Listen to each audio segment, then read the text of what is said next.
I'm Saudi, but I grew up my whole life in New York. Um, because of my dad's job, we moved at a very young age, and I was actually born in Switzerland. So from Switzerland, we moved straight to New York, and then from there, I stayed for education and everything. And then when I was 5 years old, my dad took me on a pony ride. And then from there, I felt a deep connection with the pony, and I felt like, okay, I belong in this world. And my parents saw that I had, a connection with horses, and they said, okay, you could do it for fun.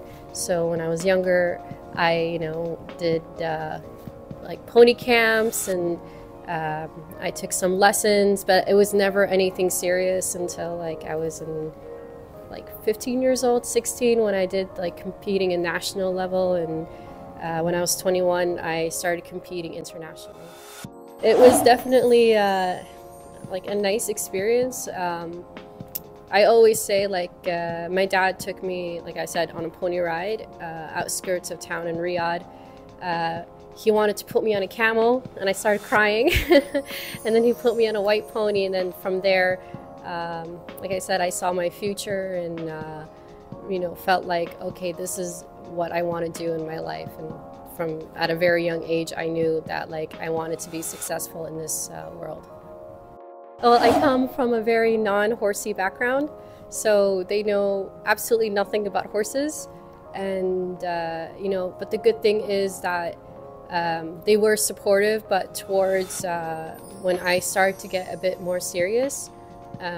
When I was young, I was mostly just focused on school, and I did it as an after-school activity. And I, did other things, not just horses, to, keep me like more occupied in my life and everything. But they were very supportive, and I was really grateful for that. I think a lot of challenges, I started before, Saudi opened up a little bit. So it was a lot of like, no, you can't do this, no, like, you'll never be successful.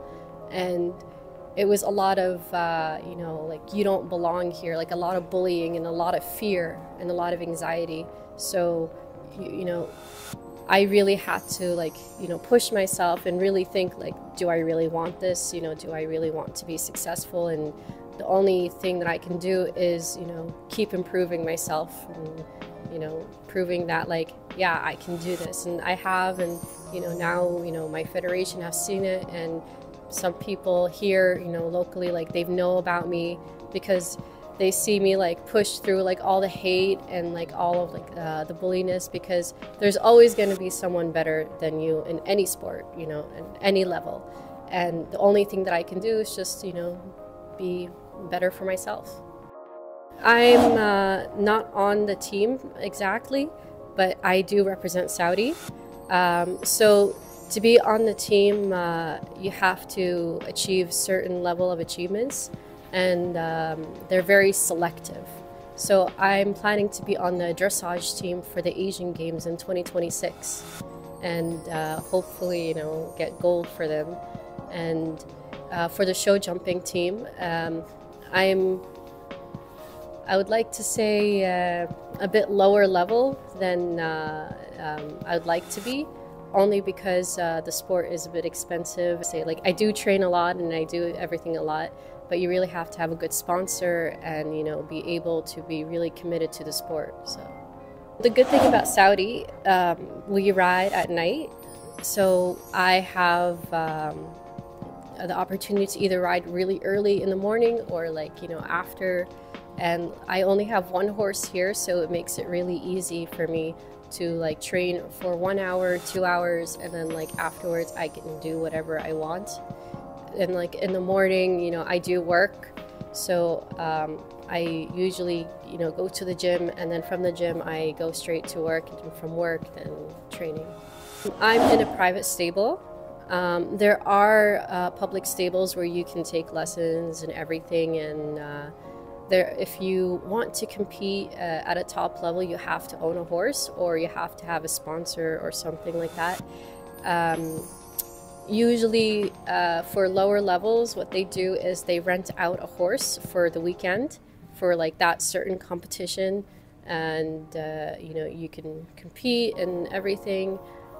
People that own horses have the freedom to ride every day and choose the competition that they want to do. So there are many types of disciplines. So there's cross country, vaulting, dressage, racing, endurance,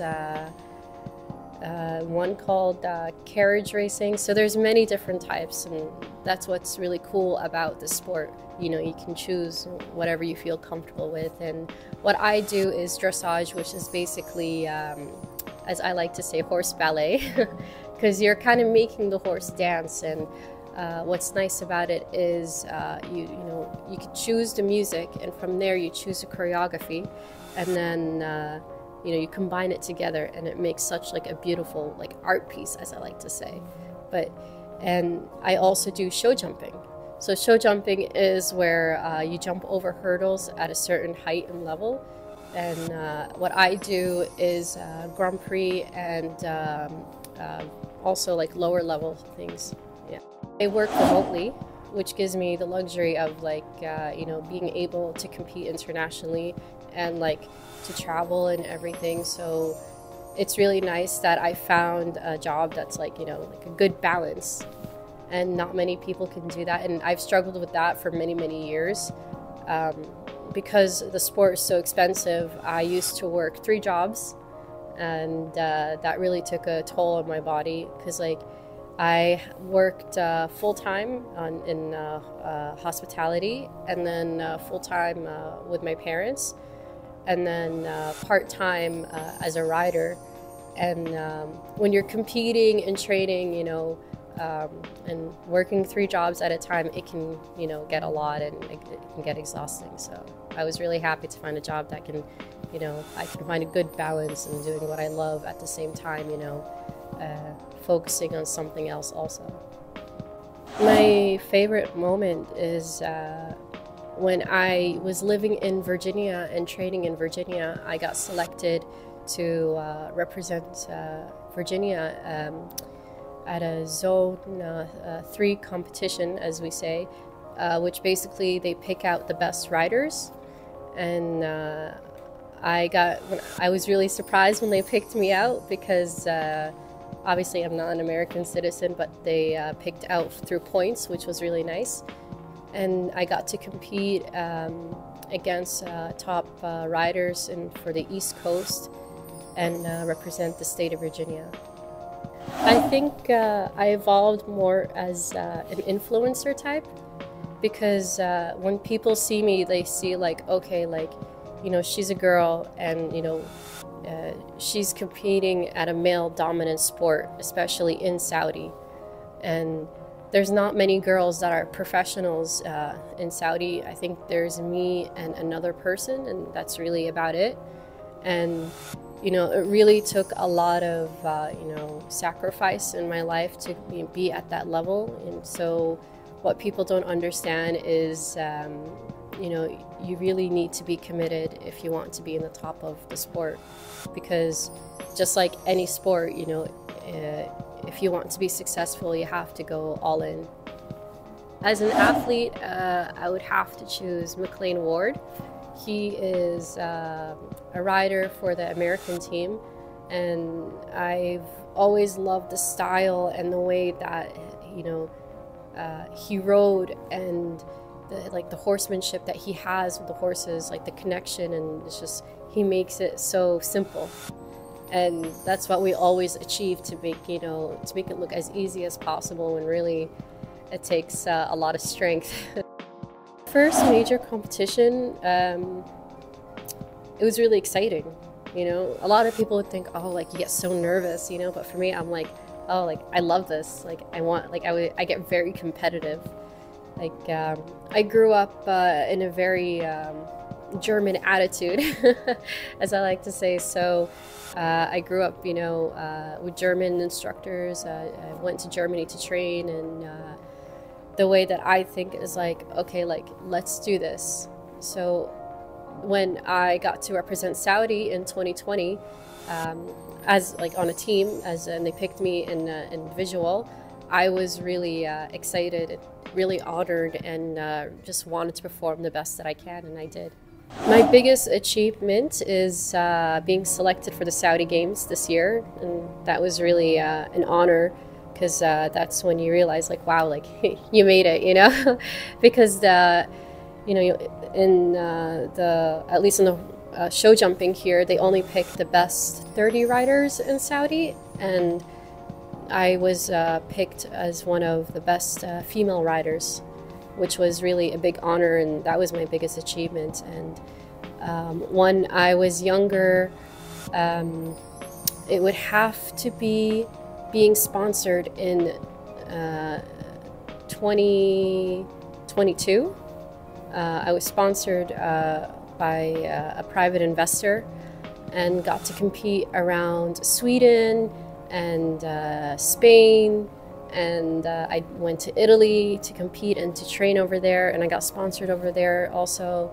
So that was a really big achievement as an athlete. No explanation of how to, you know, develop a connection with a horse, because horses are, you know, like unique, majestic animals, and when you really come to think of it, they are originally wild animals, but we somehow tamed them many, many years ago. You know, you just have to treat them kind, and, you know, treat them with respect, and, you know, just the way you would treat other people, you know, they would treat the same way back. It's difficult for sure, you know. You know, with the sport, I've, you know, suffered a lot with bulliness, with, you know, anxiety, with fear, and a lot of injuries. You know, there was times where, you know, I had to question, like, should I stop? You know, should I continue? But it's really, you have to really want it. You have to really, you know, want to be successful. And I love this sport, like, more than anything. You really have to be passionate about it. It's sort of hard to explain a little bit. It's like food and air for me. I think it motivated me more because, you know, like growing up in the States, it was a very equal sport, you know, and there wasn't any, you know, sexism or anything like that. And, you know, growing up in Saudi, it gives me the opportunity, you know, to inspire younger girls, be like, hey, like, you can do this too. Because I, you know, I come from also a very traditional background. So my parents never really understood horses. And once they realized, like, you know, I became successful and everything like that, that's when they realized, okay, like, we'll support you. For show jumping, I'd like to be in the LA Games in 2028. For dressage, it will be the Asian Games in 3 years, so 2026. And then hopefully also being able to do the LA Games for dressage. That's a good question. You know, like I said, horses are very unique, and for me, it's almost like it's part of me. You know, they have a part of my heart, as I like to say, and it's very, I use it more as a therapy. So whenever I have a bad day or anything, even when I compete, when I have a bad competition, you know, I can always, like, you know, go to my horses, and I can always, like, rely on them, and there's something about them that, you know, makes you feel comfortable and makes the anxiety goes away. And, like, I like to say, there's a saying that they can break your bones, but they can't break your heart. The message for this, like, young Saudi females is, if you want to do this sport, you know, don't give up. There's many ways to do it. Like, I, you know, grew up, you know, my parents not understanding the sport. You know, I grew up by doing a working student job, which is kind of like an internship in a way, where you can keep the horses at the stable, and in exchange, you keep them there for free. In exchange, you have to do, like, barn work. Like, okay, you might have to, you know, muck out the stalls and, you know, clean the horses and everything. But in exchange, you'll get to, you know, get lessons from top Olympians, and you know, in exchange, your horse can be there for free. Like there's many ways to be successful, and I always like to say, like, really, really, like don't stop. And it can be tough, and you're gonna get injured throughout the sport, but if you really want it, like don't give up.